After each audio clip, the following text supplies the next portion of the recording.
Paper फुटीमुळे 3 मे रोजी झालेली नीट 2026 ची परीक्षा रद्द, सीबीआय चौकशी होणार। पेपर लीक माफियामुळे 22 लाख विद्यार्थ्यांना मनस्ताप, परीक्षेच्या नव्या तारखा लवकरच जाहीर करणार।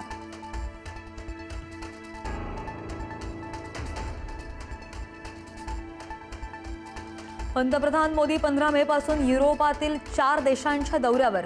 15 ते 17 मे रोजी नेदरलँड आणि 17 मे रोजी स्वीडनचा दौरा करणार। 17 ते 19 मे रोजी पंतप्रधान मोदी नॉर्वेच्या दौऱ्यावर।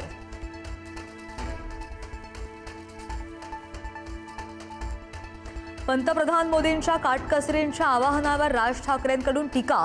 पंतप्रधान मोदींनी स्वतःचे परदेश दौरे बंद करून जनतेसमोर आदर्श ठेवावा। इंधन बचतीच्या मोदींच्या आवाहनानंतर राज ठाकरेंचं पत्र।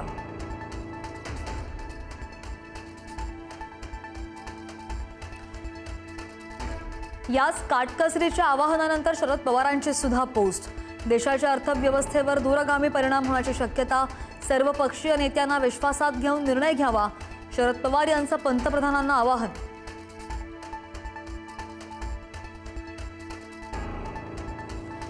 हिमंता बिस्वा शर्मा आसामचे नवे मुख्यमंत्री। गुवाहाटीमध्ये शपथविधी सोहळा संपन्न।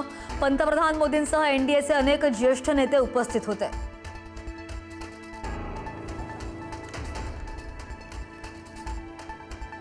केरळच्या मुख्यमंत्रीपदाच्या नावाचा तिढा आज सुटण्याची शक्यता। राहुल गांधी आणि खरगे यांच्या उपस्थितीत आज दिल्लीमध्ये बैठक। केरळच्या मुख्यमंत्रीपदासाठी के.सी. वेणुगोपाल यांचं नाव सगळ्यात आघाडीवर।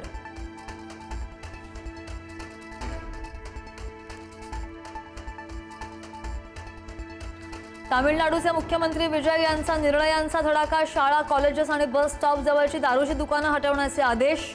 2 आठवड्यांमध्ये दारूची दुकानं हटवण्याच्या सूचना।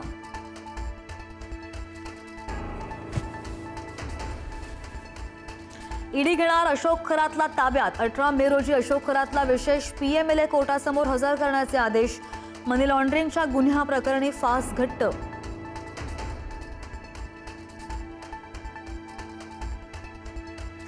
नसरापूर अत्याचार प्रकरणातील नराधम भीमराव कांबळेची पोलीस कोठडी आज संपणार।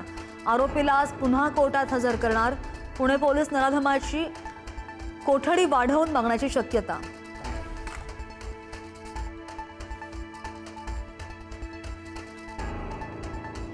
आणि सातारच्या कोयना धरणामध्ये जलसाठा घटला, पात्र पडलं उघडं।